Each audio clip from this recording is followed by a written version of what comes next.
Assalamu alaikum wa rahmatullahi wa barakatuh, my respected friends, brothers and sisters. I am excited to introduce this new topic and theme of 10 surahs to get hooked on.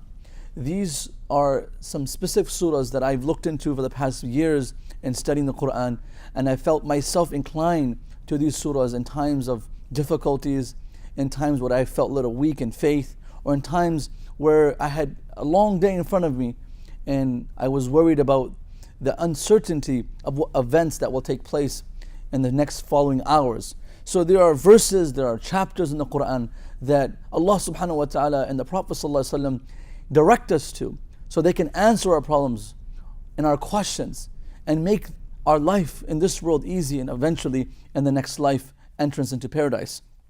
And this idea is based off of, when we are traveling, when we are driving, there are certain tracks on our tunes, on our phone, that we are interested in times of depression, which attract us more than every other track on our phone.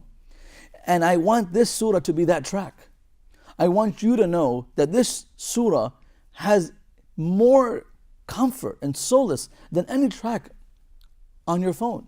And it is a solution, not just to the comfort of, it's not just the comfort of for the ears or a peace to the heart, but it is a solution to the problems a person might be facing in life.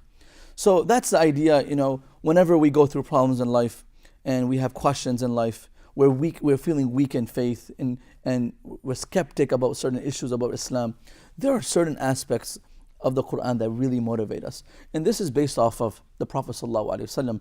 Imam Nawawi rahimahullah actually has a chapter, Babun fi hathi ala sur wal ayat al-makhsusa, where he talks about in this chapter where the Prophet ﷺ is encouraging the companions regarding specific surahs, and he's motivating them to hook onto these surahs.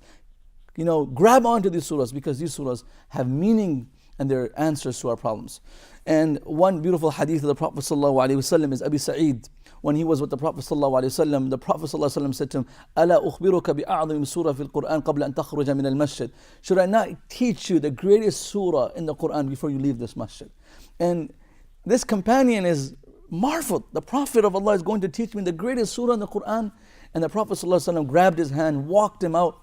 As he was walking out of the masjid was his beloved Prophet ﷺ. He said, Ya Rasulullah, you told me that you will teach me the greatest surah in the Quran. I want you to teach me this surah. So there were surahs in the Quran the Prophet ﷺ wanted his companions to get hooked on, to read. Another beautiful story, I want to run this through, and I will tell you that surah in the first series of the surahs to get hooked on, the 10 surahs that we should all get hooked on. And the other surah that I want to share with you is the companion. And the Rajul Ja'i Nabi Sallallahu Alaihi Wasallam said, Ya Rasulullah, I love reading Surah Ikhlas, Qul Huwallahu Ahad. And it was criticized by some people. This person always recites Surah Ikhlas. For you and I, it's one of the smallest surahs, it's the most easy, convenient surah to recite in prayer. But what was the cause of this companion? He says, Ya Rasulullah, I love this surah. The Prophet ﷺ said to him, Inna hubbaha dakhalaka al-jannah. The love for that surah, the passion for that surah has given you a ticket to paradise. A small surah, a ticket to paradise. And that's what I'm hoping, that one surah, a few verses that we can get hooked on could be our salvation, not only in this world, inevitably in the next world. And I want you to join me in this project and these surahs, because I want you to feel what the companions felt when the Prophet ﷺ informed them that one small surah is a ticket to paradise. Hope you join me and invite your friends, your family, to join us for this beautiful series. Inshallah, we'll fall in love with the Quran and we'll get intercession from the Quran in entering into paradise. Thank you very much. Jazakumullah khair. Assalamu alaikum wa rahmatullahi wa barakatuh.